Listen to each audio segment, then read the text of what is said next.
Hello everyone, welcome back to Dhyanam classes. Dhyanam classes में आप सबका स्वागत है। सबसे पहले राधे राधे, जय श्री कृष्णा। कैसे हो आप लोग? आशा करता हूँ आप लोग अच्छे ही होंगे। तो चलिए, ये हमारा पॉलीमर्स का ये चौथा लेक्चर होने जा रहा है। जिन बच्चों ने अभी तक हमारा पुराना वीडियो नहीं देखा है वो हमारे यूट्यूब चैनल पे जाके देख सकते हैं, ताकि ये वाला आज वाला क्लास आपको बेस्ट समझ में आए, अच्छे रूप से समझ में आए। तो चलिए, बिना देरी करते हुए आज की क्लास की शुरुआत करते हैं। मेरा नाम है रवि रंजन और आप देख रहे हैं ध्यानम क्लासेस। मैंने आप लोगों को पिछले क्लास में पॉलीमर्स का क्लासिफिकेशन बताया था on the basis of method of bonding. Bond बनने के आधार पर बताया था कि किस प्रकार से बॉन्ड बनेंगे और उस प्रकार में पॉलीमर्स को कैसे क्लासिफाई किया जाएगा, कैसे उसका वर्गीकरण किया जाएगा, मैंने बताया था। वहाँ बताया था मैंने बॉन्ड के आधार पे, मेथड ऑफ बॉन्डिंग के आधार पे पॉलीमर्स को दो भागों में रखा गया है। एक पॉलीमर्स को कहा गया है एडिशन पॉलीमर्स और दूसरे को कहा गया कंडेंसेशन पॉलीमर्स। मैंने आप लोगों को पिछले क्लास में एडिशन पॉलीमर्स बताया था, जिसमें पाई बंधन टूटकर मोनोमर्स जुड़ते हैं। तो ऐसे ऐसे बहुलक जो बनते हैं, ऐसे बहुलक को ही कहा जाता है एडिशन बहुलक कहा जाता था, उसको एडिशन पॉलीमर्स कहा जाता था। और एडिशन पॉलीमर्स के एग्जाम्पल्स में हम लोगों ने देखा था, उसके एग्जाम्पल पॉलीथीन, पॉलीप्रोपीन, और ये ऐसे करके हम लोगों ने पीवीसी, पॉलीएस्टेरीन, मतलब buna S rubber, buna N rubber, ये सब मैंने आप लोगों को बताया था। और उसमें सबसे पहला पढ़ाया था पॉलीप्रोपीन के बारे में हम लोगों को पढ़ाया था। तो चलिए, आज उसके आगे अगला टॉपिक कवर करता हूँ। अगला जो टाइप है हमारा वो है कंडेंसेशन पॉलीमर्स। चलिए इसको समझते हैं, कंडेंसेशन पॉलीमर्स क्या होता है। तो जिस प्रकार से एडिशन पॉलीमर में क्या होता था कि पाई बंधन टूटते थे और पाई बंधन टूटने के बाद वहाँ पे मोनोमर्स आपस में जुड़ते थे, और ऐसे होने से कोई भी एटम या मॉलिक्यूल्स रिएक्शन के बाद बाहर नहीं निकलता था, बाई प्रोडक्ट के रूप में वो बाहर नहीं जाता था। और उसके जो इम्पेरिकल फॉर्मूला थे, वो इम्पेरिकल फॉर्मूला में भी कोई परिवर्तन वहाँ देखने को नहीं मिलता था। लेकिन अब यहाँ पे सिनेरियो पलट चुका है। इसका जो है उसका एक अलग यहाँ पे हो रहा है। यहाँ पे क्या होगा कि यहाँ पे एटम्स और मॉलिक्यूल्स जो है टूट कर रिएक्शन से बाहर चले जाएंगे, और इसका इम्पेरिकल फॉर्मूला भी चेंज होगा और यहाँ से वाटर के रूप में बाहर निकलता है। एकदम आप अच्छे से याद रखना, यहाँ पे मोनोमर्स आपस में एटम्स और मॉलिक्यूल्स को तोड़कर बाहर कर देते हैं और उसके जगह पे बंधन बना लेते हैं, और वो जो एटम और मॉलिक्यूल्स होता है वो वाटर के रूप में बाहर निकल जाते हैं। अगर इस तरह का रिएक्शन हो रहा है, इस तरह से पॉलीमर प्राप्त हो रही है, तो ऐसे पॉलीमर्स को ही कहा जाता है कंडेंसेशन पॉलीमर्स। तो चलिए देखते हैं क्या कहता है। ये कहता है कि कंडेंसेशन पॉलीमर्स या कंडेंसेशन पॉलीमराइजेशन से प्राप्त पॉलीमर्स को ही क्या कहते हैं? कंडेंसेशन पॉलीमर्स कहते हैं। इसमें पाई बंधन टूटेगा, उसमें पाई बंधन टूटता था, इसमें सिग्मा बंधन टूटेगा। अब देखो यहाँ कहता है कंडेंसेशन पॉलीमराइजेशन में मोनोमर्स, क्या कह रहा है कि मोनोमर्स में से एक अणु या एक से अधिक अणु क्या होते हैं? टूट कर आपस में जुड़ जाते हैं। वहां से वो बाहर निकालता है और उसको बाहर निकालने के बाद वो आपस में क्या करते हैं? मोनोमर्स जुड़ जाते हैं। तो कहा जाता है कंडेंसेशन पॉलीमराइजेशन में मोनोमर्स में से एक अणु निकल कर आपस में जुड़ जाते हैं, और जुड़ने से जो पॉलीमर्स का निर्माण होता है, ऐसे पॉलीमर्स को ही कहा जाता है कंडेंसेशन पॉलीमर्स कहा जाता है। तो इसके एग्जाम्पल्स क्या क्या हो सकते हैं? नायलॉन 66, ये याद रख लेना, नायलॉन 66 या नायलॉन 6, ये जो है कंडेंसेशन पॉलीमर्स के एग्जाम्पल्स हैं, उदाहरण हैं। दूसरा एग्जाम्पल है पॉलीएस्टर्स। मैंने पॉलीएस्टर्स के बारे में आपको पढ़ाया था, आप जरा एक बार रिवीजन कर लेंगे जाके, मैंने वहाँ आप लोगों को क्या बताया था। क्लियर हो रहा है? तो यहाँ पे पॉलीएस्टर्स दूसरे एग्जाम्पल्स हैं पॉलीएस्टर्स, और तीसरा एग्जाम्पल्स है हमारा बेकेलाइट्स। बेकेलाइट्स के बारे में नहीं पढ़ाया हूँ, आगे पढ़ाऊंगा बेकेलाइट्स कैसे बनते हैं। फिनॉल फॉर्मल्डिहाइड जिसे कहा जाता था। अगला एग्जाम्पल है इसका ग्लिप्टल्स, अगला है मेलेमाइंस। ये सब मैंने अभी तक नहीं पढ़ाया है, सबको धीरे धीरे एक एक करके मैं पढ़ाऊंगा। अगला एग्जाम्पल है फिनॉल, अच्छा फिनॉल फॉर्मल्डिहाइड बेकेलाइट तो लिख ही दिया था। अच्छा, दूसरा एग्जाम्पल यूरिया फॉर्मल्डिहाइड। ये सब जो है एग्जाम्पल्स हैं कंडेंसेशन पॉलीमर्स। किसके एग्जाम्पल्स हैं? कंडेंसेशन। क्या होता है कंडेंसेशन पॉलीमर्स? तो आप बताना। ऐसे पॉलीमर्स जो कंडेंसेशन पॉलीमराइजेशन से प्राप्त होते हैं उसे क्या जाता है? Condensation polymer. और पूछेगा इसमें होता क्या है, तो बताना। इसमें दो या दो से अधिक मोनोमर्स आपस में तभी जुड़ते हैं जब वहां से कोई एटम या मॉलिक्यूल्स टूट कर बाहर चला जाता है। क्या टूट कर बाहर जाता है? वाटर बाहर जाता है। तो जब कभी भी जिस रिएक्शन में वाटर बाहर जा रहा है वो रिएक्शन है कंडेंसेशन रिएक्शन। अब याद रखना, केमिस्ट्री में ये भी पूछा जाता है कंडेंसेशन रिएक्शन में क्या होता है। कंडेंसेशन रिएक्शन में होता है वाटर टूट कर बाहर चले जाते हैं या कोई एटम रिप्लेस हो जाता है। वो एटम जो है डिस्प्लेस हो जाता है। डिस्प्लेस मतलब बाहर चला जाता है, वहां से टूट कर बाहर चला जाएगा। और जहां पे टूटेगा वहां स्थान बॉन्ड जो है ओपन हो जाते हैं, खाली हो जाता है और वहीं पे आके वो जुड़ जाता है। तो चलिए हम यहाँ पे देखने जा रहे हैं कि किस तरह से मतलब जो है यहाँ से एटम्स मोनोमर्स से निकल कर बाहर चले जाएंगे और किस तरह से रिएक्शन बॉन्ड बनाकर वो आपस में जुड़ जाएगा। तो ये आप इसका एक बार स्क्रीनशॉट ले लें, फिर मैं आगे बढ़ूँ।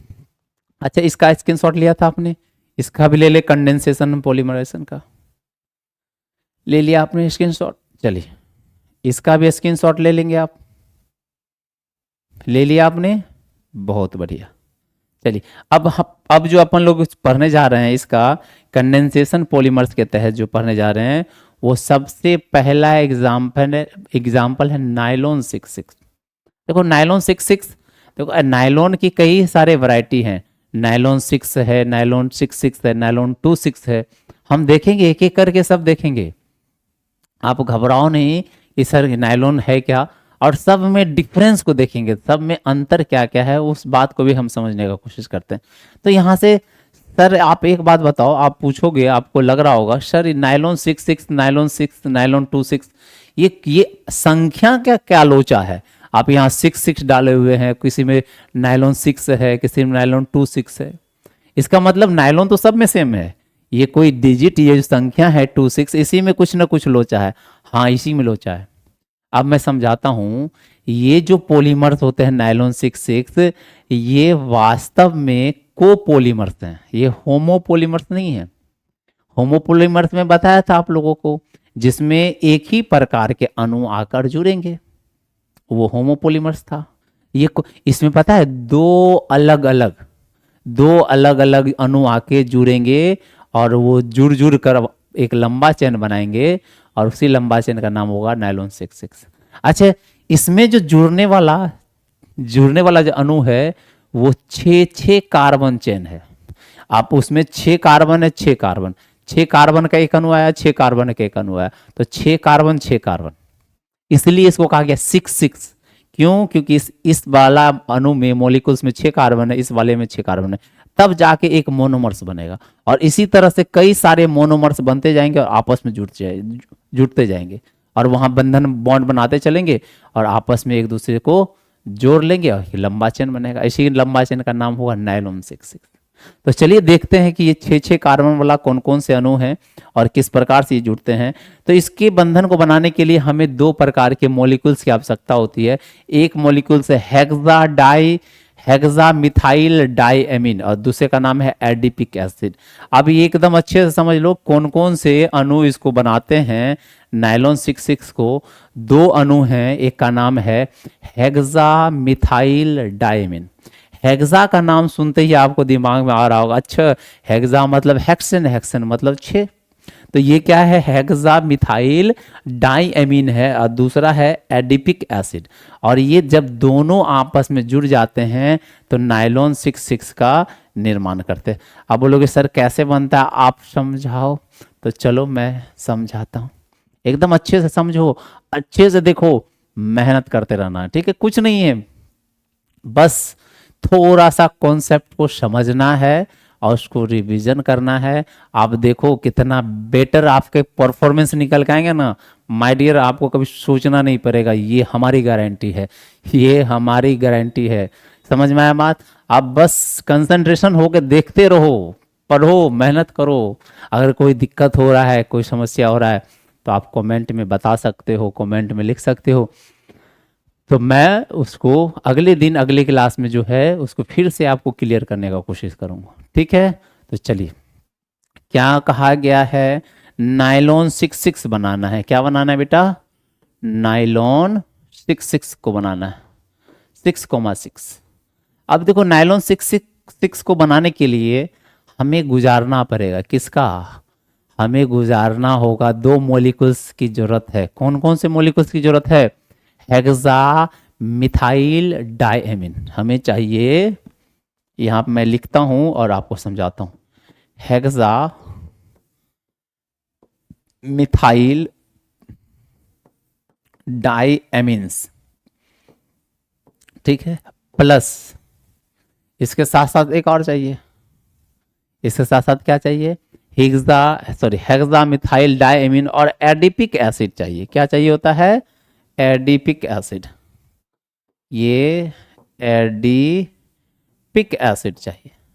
अच्छा, ये एडिपिक एसिड और हेक्सा मिथाइल डायएमीन को हम क्या करा देते हैं, हीट करा देते हैं, रिएक्शन कराते हैं, तो हमें किसकी प्राप्ति होती है, नाइलॉन 66 की प्राप्ति होती है।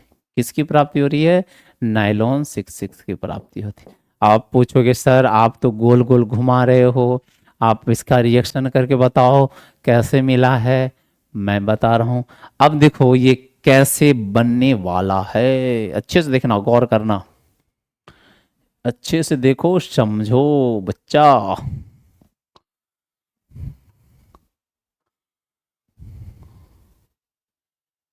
ठीक है, चलिए बहुत अच्छा।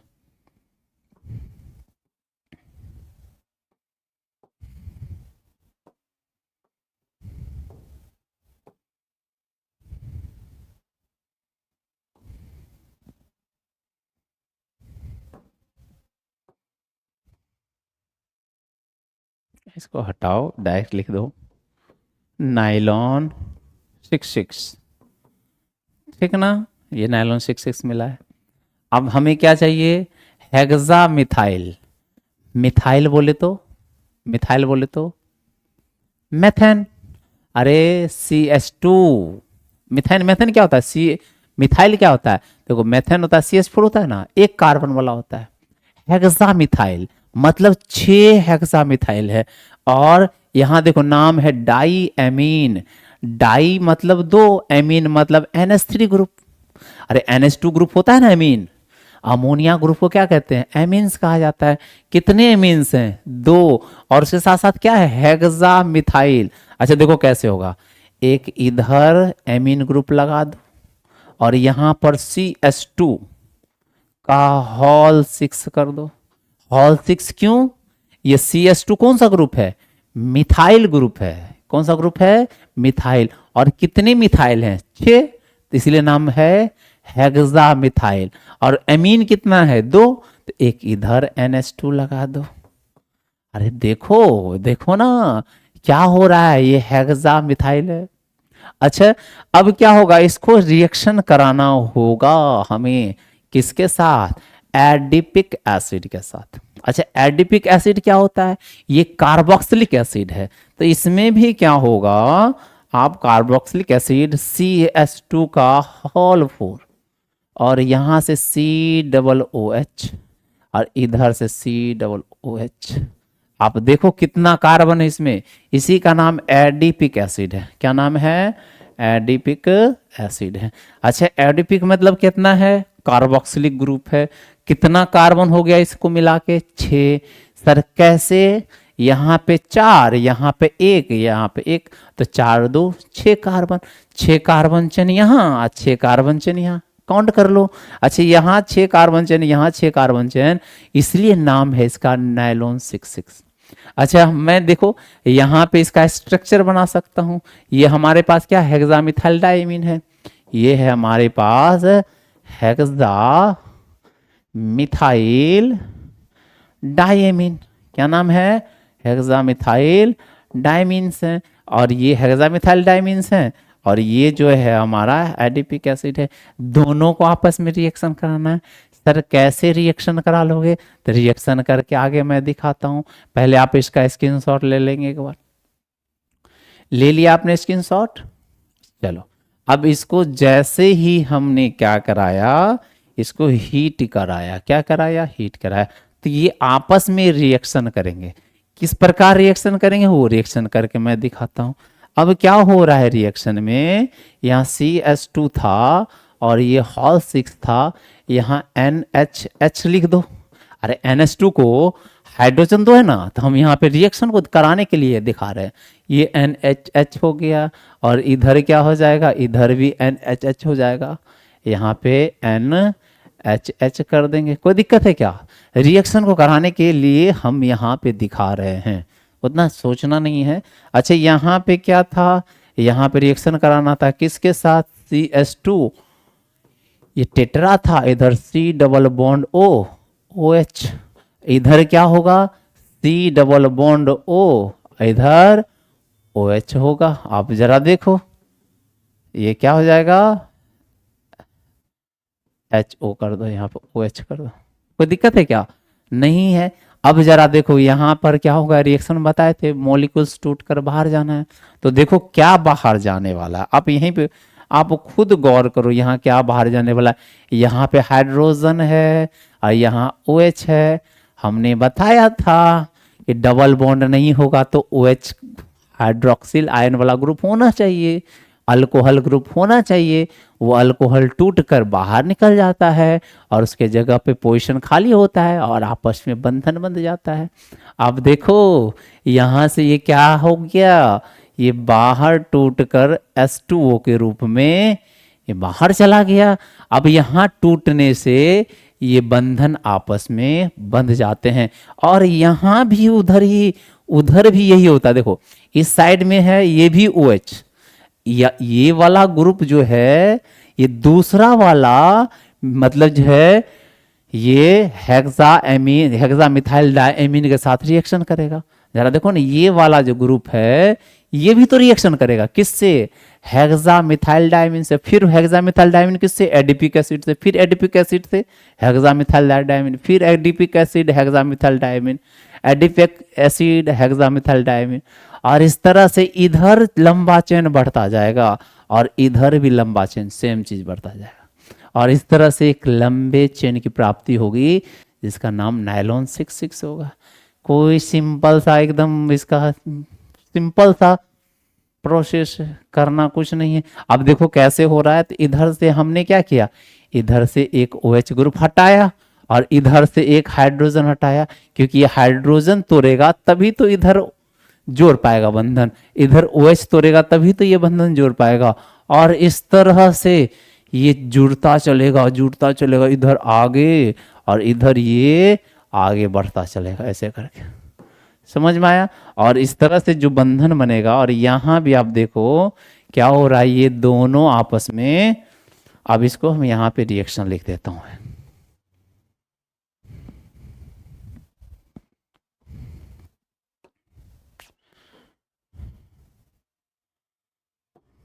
ठीक है, अब यहाँ पे आप देखो ये क्या हो रहा है, ये आपस में जो है बंधन बनाकर निकल गए, ये देखो खत्म हो गया और यहाँ पर एक बंधन बना।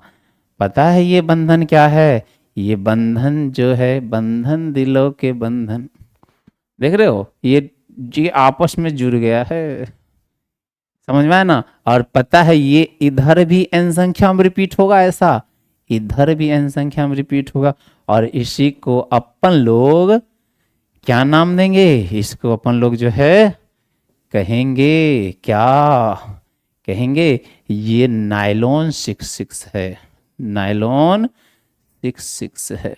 बात समझ में आया।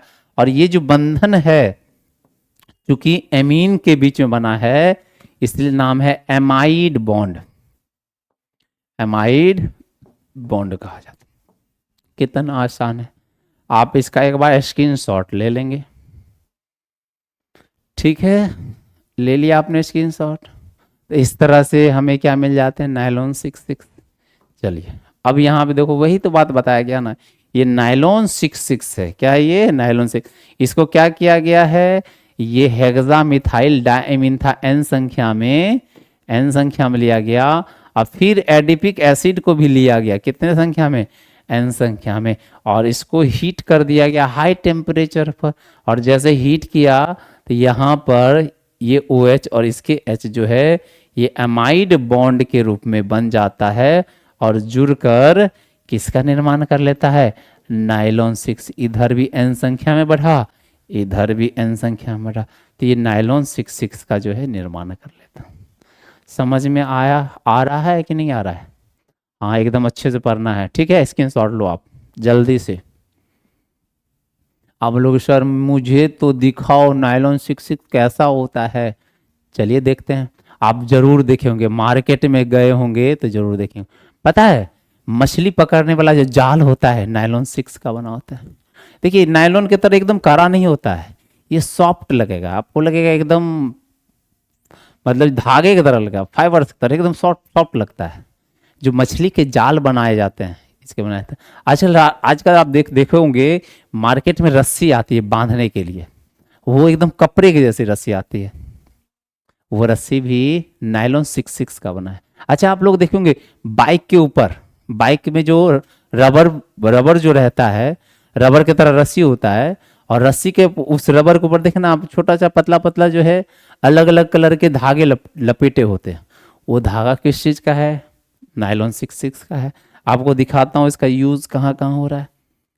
चलो अब देखो ये क्या क्या कह रहा है कि हेक्सामिथाइल डायमीन तथा एडिपिक एसिड को हाई टेम्परेचर पर, कितने टेम्परेचर पर, हाई टेम्परेचर पर बहुलीकरण करने से नायलॉन 6 की जो है प्राप्ति होती है।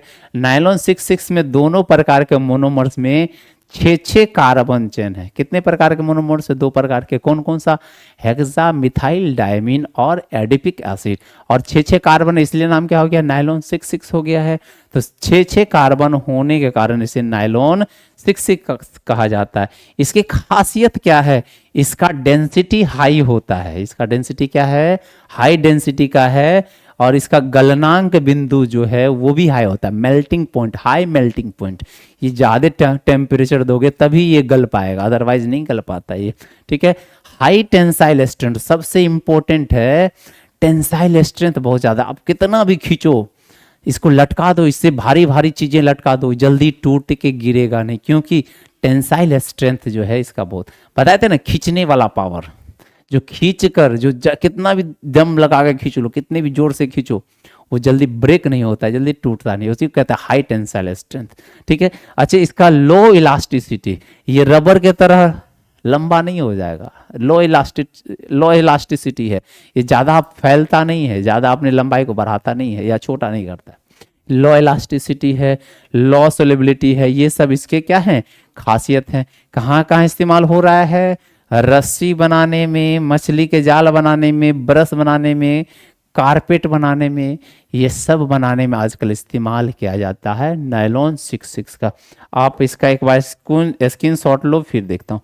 पैरासूट बनाने में, क्योंकि हम जानते हैं ना पैरासूट जो है बहुत ऊंचाई पर जाकर खोलना होता है, और हवाएं इतनी तेज होती है, अगर उसको कमजोर मटेरियल से बना दिया जाए, पता चलेगा पैरासूट ही फट गया और आदमी क्या हो जाएंगे। तो वो हाई स्ट्रेंथ मटेरियल से बनाया जाता है, मतलब जिसकी ज़्यादा मटेरियल, जिसकी स्ट्रेंथ बहुत ज़्यादा होती है, उस मटेरियल से बनाया जाता है। तो आप इसका स्क्रीनशॉट ले लेंगे एक बार, फिर मैं आगे चलो। लिया स्क्रीनशॉट, बहुत अच्छा। फिर चलो अब देखो ये वाला, बोलोगे सर मैंने तो ये देख रखा है, मार्केट में मिलता है, लेकिन पता नहीं था नायलॉन 6 है। आज दिन के बाद आप भूलना नहीं, अब जाओगे मार्केट में दिखाई देगा ये रस्सी, हार्डवेयर की दुकान में जहाँ पे रस्सी मिलती है, वहाँ जाओगे तो आपको ये नज़र आ जाएगा, बोले सर ये तो मैंने देखा है बाइक पर भी, बाइक पे जो रस्सी रहती है रबर की बांधने के लिए कोई चीज़, तो वो भी इसी तरह का ही दिखने वाला होता है। तो ये आप नायलॉन 6 है, नायलॉन 6 के धागे हैं, ये सब देखो रस्सी बनाने में उपयोग किया जाता है। नायलॉन 6 नहीं है, नायलॉन 6 है। नायलॉन 6 और नायलॉन 6 में डिफरेंट है। मैं नायलॉन 6 को दिखाऊंगा, फिर उसको भी आप देखते होंगे। अब मार्केट में नायलॉन 6 के जगह नायलॉन 6 का ज़्यादा प्रयोग हो रहा है। क्यों? ये नायलॉन 6 जो है उससे बेहतर है, सॉफ्ट भी है, स्ट्रेंथ वाला भी है, तो इसका इस्तेमाल ज़्यादा हम लोग कर रहे हैं नायलॉन 6 के जगह पे। पहले नायलॉन 6 का बहुत इस्तेमाल हुआ करता था। क्लियर हुआ? चलो आप इसका ले सकते हो स्क्रीनशॉट, फिर आगे चलते हैं। देखो ये वाला, ये प्लास्टिक, आप देखो जो कंघा होता है, कंघा होता है, कंघा में इस्तेमाल करते हैं। जो ब्रश बनाते हैं, चाहे दीवार साफ करने वाला ब्रश बना लो, अरे दीवार झाड़ने ओढ़ने के लिए नहीं बनाया जाता है ब्रश, वो ब्रश हो जाता है। अब चाहे टूथ ब्रश है, वहाँ भी उसके जो है ऊपर जो निकले होते हैं फाइबर्स, वो ही मतलब नायलॉन 6 के होते हैं। तो ये सब सारी जगह जो है इसका इस्तेमाल किया जाता है। स्क्रीनशॉट ले लेंगे आप लोग, ये सब देख रहे हैं, सब नायलॉन 6 है। चलो अगला बात करते हैं नायलॉन 6 की। नायलॉन 6 की मतलब जो थोड़ा सा अंतर है नायलॉन 6 और नायलॉन 6 में। आपको लग रहा होगा सर क्या यहाँ पे एक ही मोनोमर्स है? हाँ बेटा एक ही मोनोमर्स है, याद रखना। आप बताओ ये होमोपोलीमर्स है या कोपोलीमर्स है? आप बोलोगे सर होमोपोलीमर्स है। मैं पूछूंगा क्यों? सर यहाँ पर एक ही प्रकार के मोलिकुल्स हैं। बहुत अच्छा। नायलॉन 6 कोपोलीमर क्यों था? बोले सर वहाँ दो अणु आए थे, दो मोलिकुल्स आए थे। कौन कौन सा? हेक्सामिथाइल डायमीन और एडिपिक एसिड आए थे कि नहीं आए थे? आप भी देखो ना, आप ही करो ना, आप ही आपको तो आपको सलाम है, सैल्यूट है। पढ़ाई वढ़ाई तो करते नहीं होंगे, गए बस कॉपी पलट के रख दिया, कोई मतलब नहीं है। बहुत मारूंगा, ठीक है। आप आलसपन छोड़ो, आप आलस को दूर भगाओ, पढ़ाई पे ध्यान दो। एकदम पूरा अंदर से होना चाहिए कि मुझे करना है, मुझे पढ़ना है, ठीक है। चलिए अब इसको दिखाता हूँ नायलॉन 6 कैसे बनते हैं, ठीक है ना। नायलॉन 6 को बनाने के लिए हमें चाहिए होता है 6 अमाइनो हेक्सोनोइक एसिड। क्या चाहिए हमें?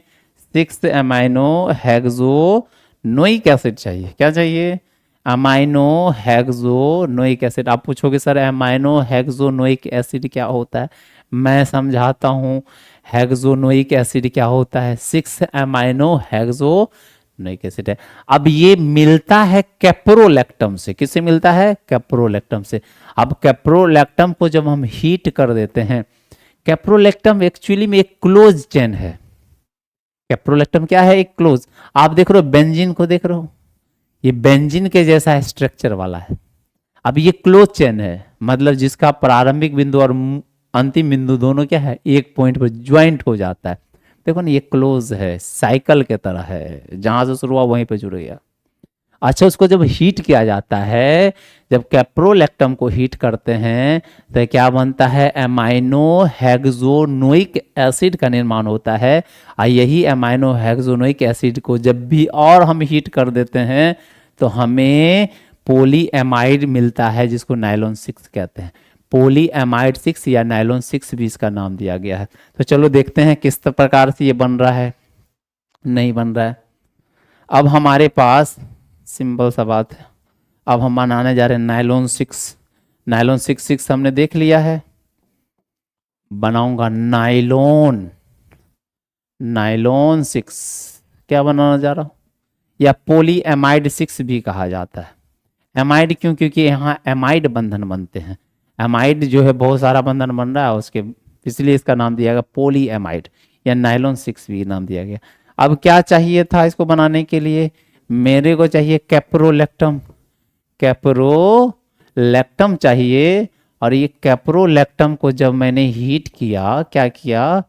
हीट कर दिया। कैप्रोलैक्टम को चाहिए, हीट कर देते हैं। जैसे हीट कर देते हैं तो कैप्रोलैक्टम जो है चेंज हो जाता है। किसमें?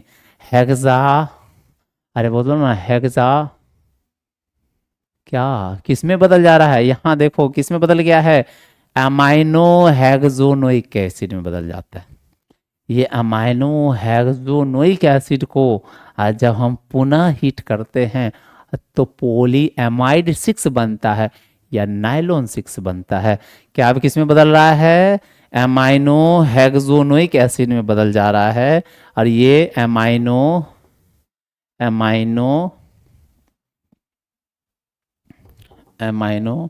हेक्सोनोइक एसिड में बदल जा रहा है।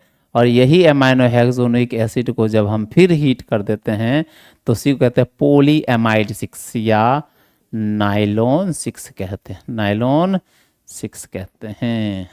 आप पूछोगे सर क्या, तो जरा देखो, ये आपको कैप्रोलैक्टम याद रखना है, नहीं रखना है कोई बात नहीं है, बस इतना याद रखो कि अमाइनो हेक्सोनोइक एसिड से जब बहुलीकरण कराते हैं तो नाइलॉन 6 की प्राप्ति होती है। अब ये क्या होता है, अमाइनो हेक्सोनोइक एसिड। अच्छा, हेक्सोनोइक एसिड मतलब जो यहाँ पर COOH ग्रुप होगा और एक तरफ जो है NH2 ग्रुप होगा और बीच में हेक्सोनोइक है तो CH2 का होल 5, और यही इसी का नाम होगा एमाइनो हेक्सोनोइक एसिड। क्या नाम होगा, एमाइनो हेक्सोनोइक एसिड होता है। और यही एमाइनो हेक्सोनोइक एसिड को जब हम n संख्या में लेते हैं, कितनी संख्या में, n संख्या में लेंगे, याद रखना n संख्या में लेंगे और बहुलीकरण कराएंगे। क्या कराएंगे, बहुलीकरण कराएंगे। अब देखो ना, यहाँ पर आपको क्लियरली नजर आ रहा है COOH है, यहाँ पर है NH2, देखो ना।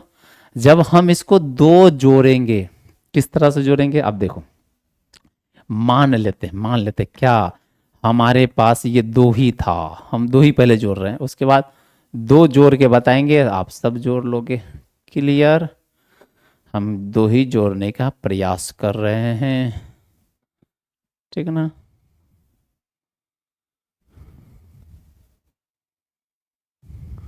ठीक, अब जरा देखो यहाँ पे क्या क्या आ गए हैं। ये एक है एमाइनो हेक्सोनोइक एसिड, ये दूसरा है एमाइनो हेक्सोनोइक एसिड। अब इसको हम जोड़ रहे हैं तो यहाँ पे आपको क्लियरली नजर आएगा कि सर यहाँ पर तो आप लगाओ C+O OH, देखो ना, COH को बोलते हैं ना, C+OH अलग कर देते हैं, स्ट्रक्चर है। यहाँ पर हम लिखेंगे, यहाँ पर NH2 ऐसे नहीं लिखेंगे, हम ऐसे करते हैं। यहाँ पर लिखने का तरीका, N इधर रखते हैं, HH, कोई दिक्कत है। और सेम बात यहाँ भी करना है हमको, यहाँ भी हमको वही चीज करना होता है। यहाँ पर C+O इधर OH, और यहाँ देखो, यहाँ भी इधर H कर देते हैं, इधर से NHH। अब जरा देखो कहाँ कहाँ बंधन बनेगा।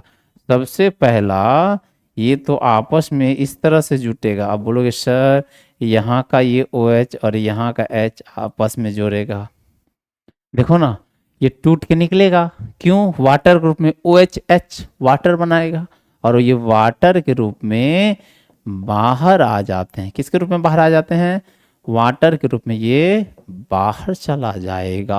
हाँ। और यहाँ पे जाने के बाद बंधन बनेंगे। और इधर भी देखो OH ग्रुप है ना, ये अगला H के साथ बंधन बना के बाहर निकलेगा। यहाँ देखो H है, अगला OH के साथ बंधन बना के बाहर जाएगा। और इस तरह से बार बार रिपीट होता है। यहाँ से H टूटेगा और यहाँ से एक OH टूटा, और इस तरह से क्या होएगा, ये इधर बंधन बनाएगा। कौन सा बंधन भैया, एमाइड एसिड बनाएगा, और इधर भी बनाएगा। और ये n टाइम्स तक क्या होने वाला है, रिपीट होता हुआ चलेगा। इसी का नाम होगा क्या, इसी का नाम है पोली एमाइड। यहाँ जो बंधन बने हैं, ये बंधन का नाम है पोली एमाइड बॉन्ड।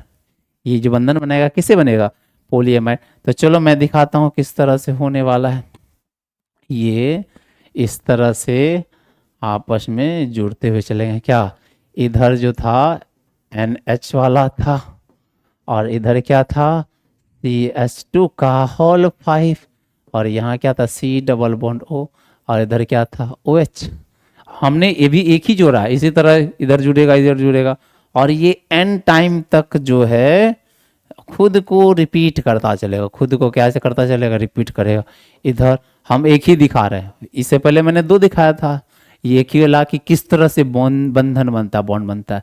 ये n टाइम्स तक जो है खुद को रिपीट कराने से पोली एमाइड का निर्माण करता है। पोली एमाइड 6, या इसी को अपने लोग कहते हैं नाइलॉन 6। क्या कहते हैं, नाइलॉन 6। क्लियर बात हो रहा है, आप इसका एक बार स्क्रीनशॉट ले लेंगे। और ये जो बंधन बना है इसी का नाम है एमाइड बॉन्ड। क्या नाम है, AMIDE, एमाइड बॉन्ड। और इसलिए नाम है पोली एमाइड। ऐसे ऐसे करके बहुत सारा एमाइड बंधन बनेगा, इसलिए नाम है पोली एमाइड 6 नाम दिया गया है। आप स्क्रीन शॉट ले लेंगे। लिया आपने स्क्रीन शॉट, बहुत अच्छा। अब ये वाला ले लेंगे स्क्रीन शॉट।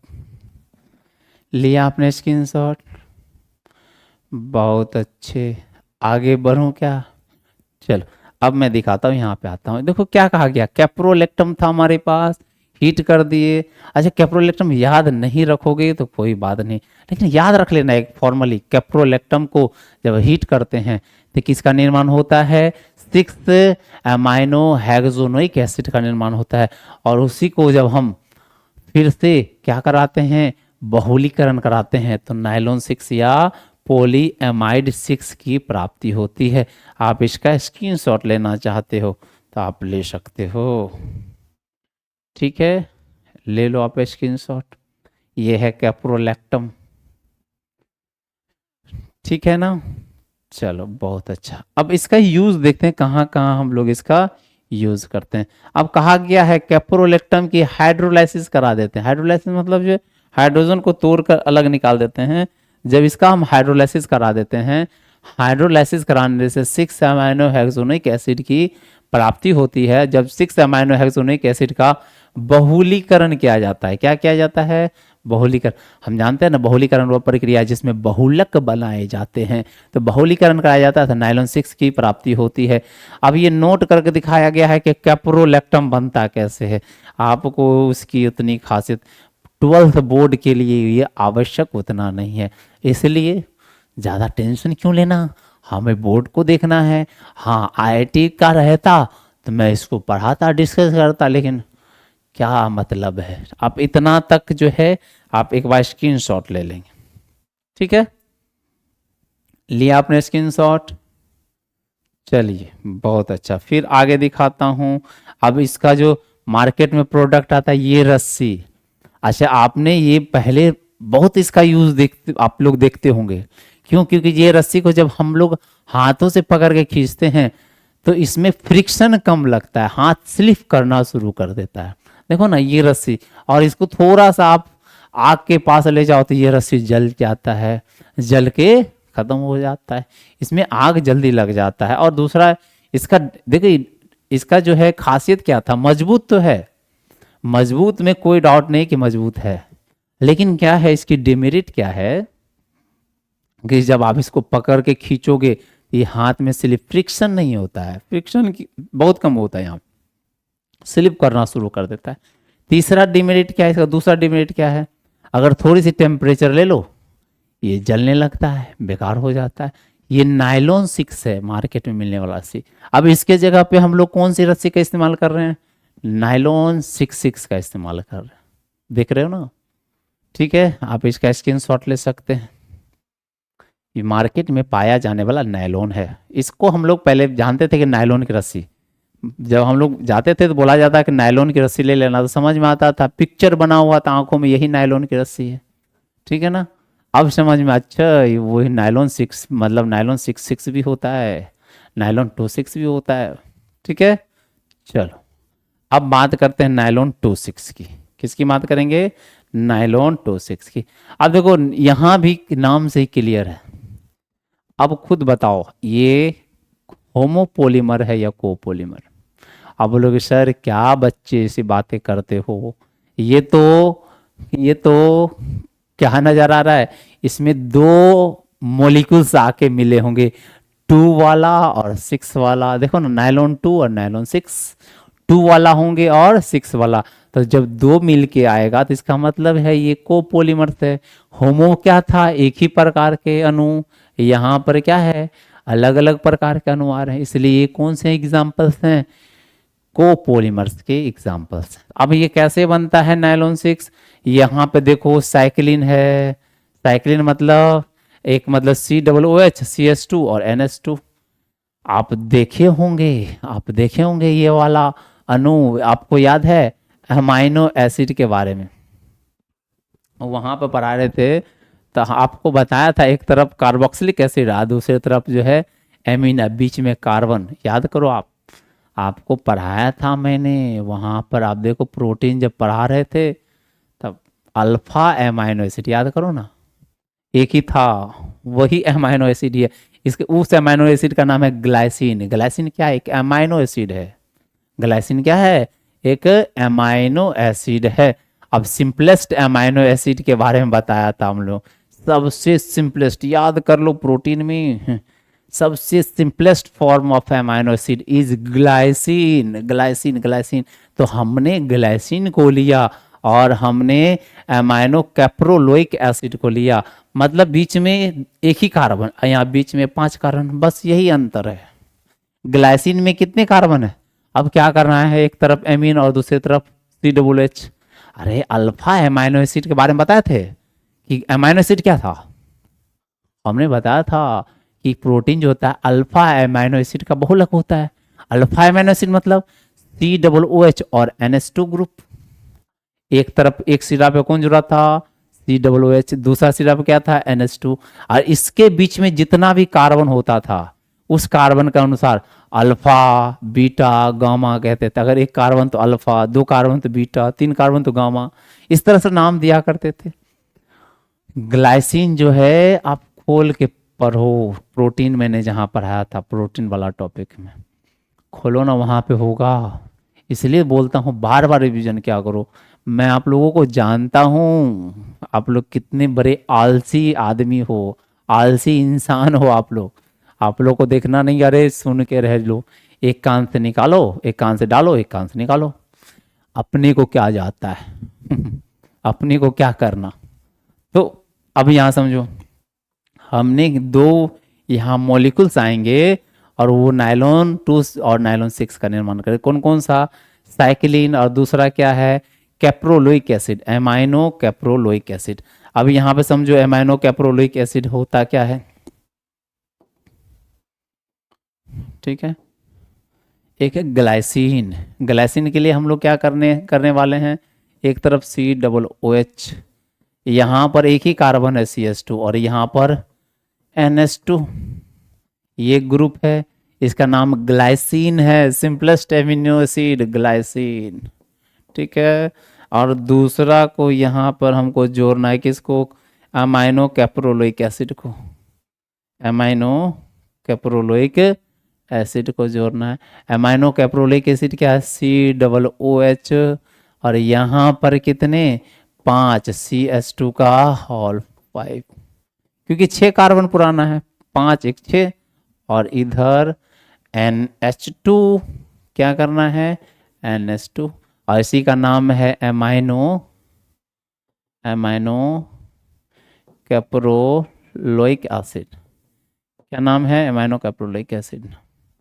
अच्छा, ये दोनों को आपस में रिएक्शन कराया। अब देखो इसका नाम हटाता हूँ, अब सिंपल रिएक्शन करके दिखाता हूँ। रिएक्शन करूंगा तो बताओ यहाँ क्या है, बोलेगा सर यहाँ से H होगा, यहाँ से OH आएगा, वाटर बन के निकल जाएगा, और वाटर बन के निकल जाता है तो कंडेंसेशन रिएक्शन। अब यहाँ पे कराओ रिएक्शन, आप क्या कराओगे? यहाँ पर बोलोगे सर इसके लिखने का तरीका आप चेंज करो, आपने ऐसे लिखता था तो अच्छा लगता था देखने में, यहाँ C+O इधर, और यहाँ पे क्या होता था, यहाँ पे NHH, इस तरह से लिखा करते थे कि नहीं लिखा करते थे?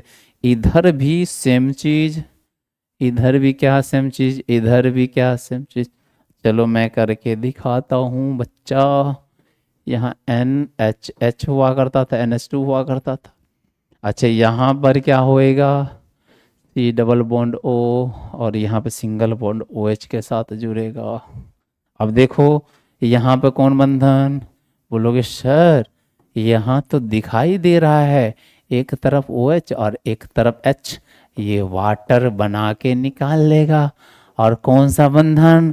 एमाइड बंधन बनेगा। कौन सा बंधन बनेगा? एमाइड बंधन बनेगा। सर यहाँ से भी निकलना चाहिए था, क्या निकलेगा क्या?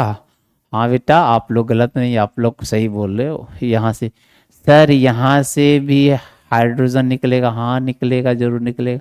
और इस तरह से ये इधर बंधन बनाता हुआ चलेगा, ये इधर बंधन बनाता हुआ चलेगा, और ये वाला इधर बंधन बनाता चलेगा। कितनी संख्या में? N संख्या में। और ये आपस में जो हैं खुद ब खुद जुड़ेंगे। कैसे? CH2 single bond double bond, यहाँ पे एक जुड़ेगा, फिर यहाँ पे एक NH आके जुड़ गया, ये इधर बाहर बढ़ता हुआ चलेगा और इस तरह से ये यहाँ पे आएगा NH CH2 का होल 5 डबल बॉन्ड CO इधर, और इस तरह से ये इधर बनता हुआ चलेगा, इधर चलेगा। कहाँ तक जाना है सर? N संख्या तक जाना है। ये एक्चुअली में 2 कार्बन था, इसलिए नायलॉन 2, ये कितने कार्बन था? 2 कार्बन, और ये कितने कार्बन? 6 कार्बन, नायलॉन 6, इसलिए नाम दिया गया है। ये 6 कार्बन वाला था, ये 2 कार्बन वाला था, इसलिए नाम दिया गया है नायलॉन 2 कोमा नायलॉन 6। क्या नाम दिया गया है? Nylon 2 comma nylon 6। समझ में आया? आप स्क्रीनशॉट ले लो, पहले इसका लो स्क्रीनशॉट। ठीक है, ये सब तो ले चुके थे ना। अच्छा, नायलॉन 6 था, ये था। स्क्रीनशॉट ले लो आप। ये किसकी बात कर रहे हैं? नायलॉन 2 और नायलॉन 6 की बात कर रहे हैं। कुछ है क्या? कुछ नहीं है। नायलॉन 6 के लो, नायलॉन 6 ले लो, नायलॉन 2 नायलॉन 6 ले लो। बनाना कितना आसान है, कितना इजी है। बस 1-2 बार आपको रिवीजन करना है, 1-2 बार देखना, अच्छे से देखना है, उसके बाद तो आप खुद अच्छे से कर लोगे। समझ में आया? अरे बोलो आया। आ गया ना? चलिए मैं आगे बढ़ता हूँ। अब यहाँ पे देख लो, सेम रिएक्शन क्या आया गया है। क्या है? ग्लाइसिन को अमाइनो कैप्रोलिक एसिड के साथ, और ये खास बात, ये जो होते हैं बायोडिग्रेडेबल होते हैं। मतलब आप प्रकृति में इसको फेंक दो तो ये क्या हो जाएगा? प्रकृति इसको अपघटित कर लेगी। ये अपघटित हो जाते हैं प्रकृति में, क्या हो जाते हैं? जैव अपघटन जिसको कहते हैं, जैव अपघटन इसका हो पाता है। प्रकृति में रख दो, बायोडिग्रेड्स हो जाएगा, खत्म, प्रकृति इसको अपने आप खत्म कर लेगी। ये पॉल्यूशन नहीं फैलाता है, ये पॉल्यूशन नहीं फैलाता। क्यों? बायोडिग्रेडेबल है, ये जैव अपघटनीय होते हैं। क्लियर है? एक बार आप इसका स्क्रीनशॉट ले लेंगे, फिर आगे चलो। हाँ, इसका खास यूज जो है मार्केट में हम लोग इस्तेमाल नहीं करते, ठीक है। मुख्य रूप से नायलॉन 6 और नायलॉन 6 का इस्तेमाल करते हैं।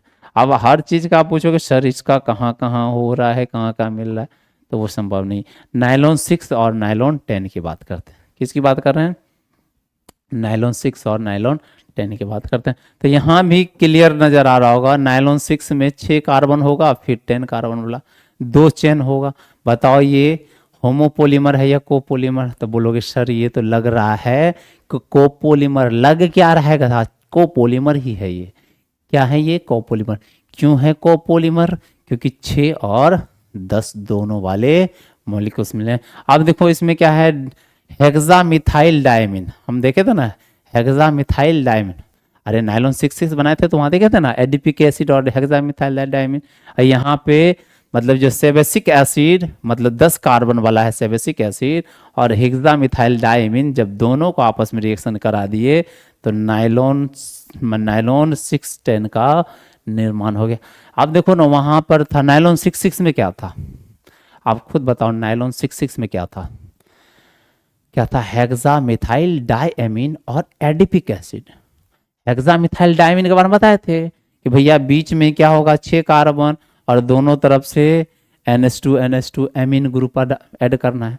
हेक्सामिथाइल डायमीन है वो, और इसको वहां पर एडिपिक एसिड था, यहाँ पर सिबेसिक एसिड है। सिबेसिक एसिड भी वही है, दोनों तरफ यहाँ पे 8 कार्बन डालो, 8 कार्बन डालो और दोनों तरफ COOH कर लो, कहानी खत्म। पता है आपको नायलॉन 6 के बारे में एग्जाम में पूछेगा, नोट कर लो। केमिस्ट्री के लिए क्वेश्चन आपके नायलॉन 6 या नायलॉन 6 ही रहेगा एग्जाम, निश्चित 100% देखने को मिलेगा। ऑब्जेक्टिव मिले या 2 मार्क्स में मिले, आपको रहने वाला है।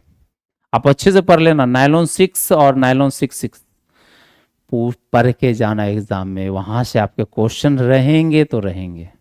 क्लियर है? तो आप देखो ना ये हेक्सामिथाइल। अरे एक ही रिएक्शन को बार बार मैं कितना कराता रहूं, आप उतना खुद समझ जाओगे, उतना खुद कर लोगे। आप नहीं करोगे तो बेवकूफ़ बच्चे हो आप। बेवकूफ़ नहीं, आप लोग होशियार बच्चे हो, मुझे विश्वास है आप लोग कर लोगे। ठीक है, तो क्लियर है। तो किसको किसको रिएक्शन करा है नायलॉन 6 और 10 के लिए? हेक्सामिथाइल डायमीन को और सिबेसिक एसिड को। सिबेसिक एसिड मतलब यहाँ देखो ना, यहाँ पर दोनों तरफ, अच्छा मैं बना के दिखाता हूँ, मैं यहाँ पे कर देता हूँ। नायलॉन, आप रिएक्शन तो आप लोग खुद करना। नायलॉन क्या है? 610, 6,10। हेक्सामिथाइल डायमीन कौन सा है? Hexamethyl diamine. तो यहाँ पर क्या है? CH2 का हॉल 6 ले लो, क्योंकि हेक्सा है 6 कार्बन, इधर एमीन और इधर एमीन, इसी का नाम है हेक्सामिथाइल डायमीन। इसको रिएक्शन कराना हो सिबेसिक एसिड के साथ। सिबेसिक एसिड मतलब 10 कार्बन चेन होगा। कैसे? CH2 का हॉल 8, इधर से C डबल बॉन्ड OH, अरे COOH ग्रुप, इधर से C डबल बॉन्ड OH, इसी का नाम है सिबेसिक एसिड। और जब दोनों को आपस में रिएक्शन कराएंगे तो नायलॉन 6 और 10 का निर्माण होगा। देखो ना, यहाँ से H आएगा, यहाँ से OH होगा, निकल कर ये जुड़ता हुआ। कैसे जुड़ेगा अब मैं जोड़ के बता देता हूँ डायरेक्ट। यहाँ से OH कटेगा, यहाँ से OH, और यहाँ से एक H गायब हो गया, और यहाँ से एक H गायब हो, और उस तरह से बीच में यहाँ एमाइड बंधन बनेगा, और इधर भी जुड़ता चलेगा और इधर भी जुड़ता हुआ चलेगा। इसी का नाम होएगा क्या? इसी का नाम होगा नायलॉन। ये एमाइड बंधन है। ये कौन सा बंधन है? एमाइड। नायलॉन 2,10, इसी का नाम। कितना आसान है, आप लोग कर लो इसको, स्क्रीनशॉट ले लेना आप। ठीक है, नायलॉन 2,10। अब जरा देखते हैं, आप इसका एक बार स्क्रीनशॉट ले लोगे आप। लिया आपने? चलिए आगे चलूं क्या? ठीक है, तो आज के लिए इतना ही रखते हैं। अगले दिन अगला क्लासिफिकेशन देखेंगे। अब 2-3 क्लास और है पॉलीमर्स, उसके बाद पॉलीमर्स खत्म। चलिए, तब तक आप लोग हंसते रहें, मुस्कुराते रहें, और मिलता हूँ कल इसी समय इसी वक्त। तब तक के लिए शुक्रिया, धन्यवाद।